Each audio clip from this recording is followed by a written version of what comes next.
अंग देश के मुखिया वेश्याओं को राजा रोमपद ने कहा कि तुम श्रृंग ऋषि को यहाँ ले आओ। तो उन्होंने ऋषि विभांडक के आश्रम के कुछ ही दूरी पर अपना निवास स्थल बनाया और अपना कार्य सिद्ध करने के लिए वहाँ पे और रुक गई।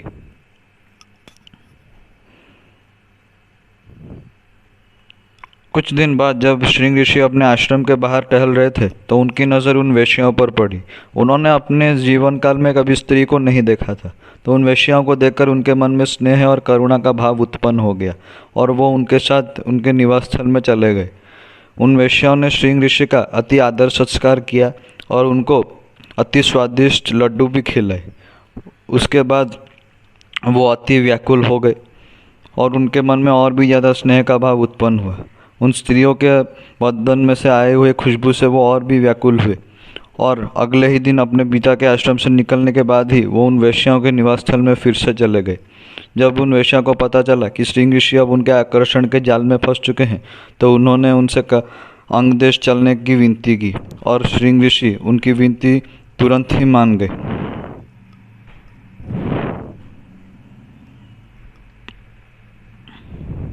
उसके बाद श्रृंग ऋषि को लेकर वो दो वेश्याएं अंग देश वापस चली आईं और श्रृंग ऋषि के पैर पड़ते ही अंग देश में फिर से बारिश होने लगी।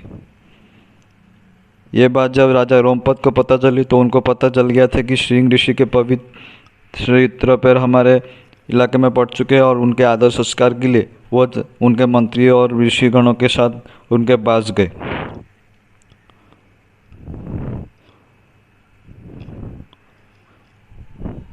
उनको कपट करके यह लाया गया था। यह बात रोमपद जी को अति भयभीत कर रही थी, क्योंकि अगर यह बात ऋषि विभांडक को पता चलती तो उनके श्राप से उनका सर्वनाश हो जाता। इसीलिए उनके श्राप से बचने के लिए उन्होंने श्रृंग ऋषि का विवाह अपने पुत्री शांता से करवा दिया और उनको अपने राज्य का उत्तराधिकारी भी बना दिया।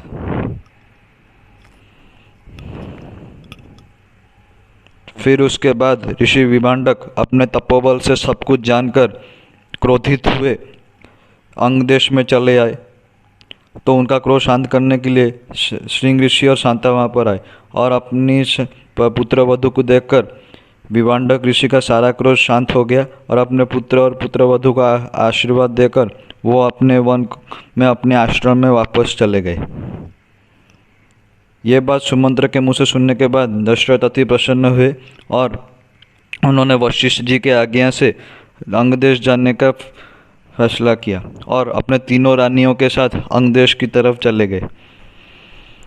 राजा रोमपद ने अपने मित्र का अति आदर संस्कार किया और उनको प्रणाम करके उनको अपने महल में ले गए। फिर अपनी बेटी शांता और अपने दामाद श्रृंग ऋषि जी को उनके साथ अयोध्या भेज दिया। शांता अपने माता पिता दशरथ और कौशल्या से मिलकर और वापस अयोध्या में आकर अति प्रसन्न हो गई। फिर सरयू नदी के उत्तर तट पर श्रृंग ऋषि जी ने अश्वमेध यज्ञ का आयोजन किया और उन्होंने अश्वमेध यज्ञ किया। उसके बाद उन्होंने राजा दशरथ के लिए पुत्रष्टि यज्ञ करवाया। जब वो करवा रहे थे तो उस अग्निकुंड से एक अति तेजस्वी मानव प्रकट हुआ, जिसके हाथ में सोने की एक झाग थी जो कि चंदन के कण से ढकी हुई थी। उन्होंने वो राजा दशरथ को दिया और उनसे कहा कि इसमें से एक एक भाग की खीर आप अपने तीनों रानियों को खिला देना।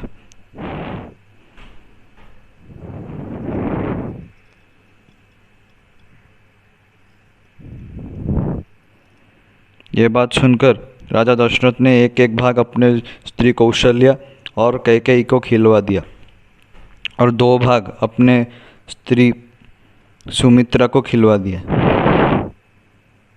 इस खीर को खाने के कुछ ही काल बाद तीनों पत्नियों ने एक ही समय में गर्भ धारण कर लिया।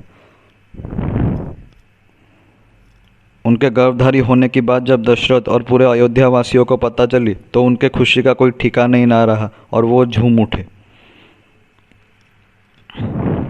और यहाँ देवलोक में भी सारे देवता अति प्रसन्न हो गए।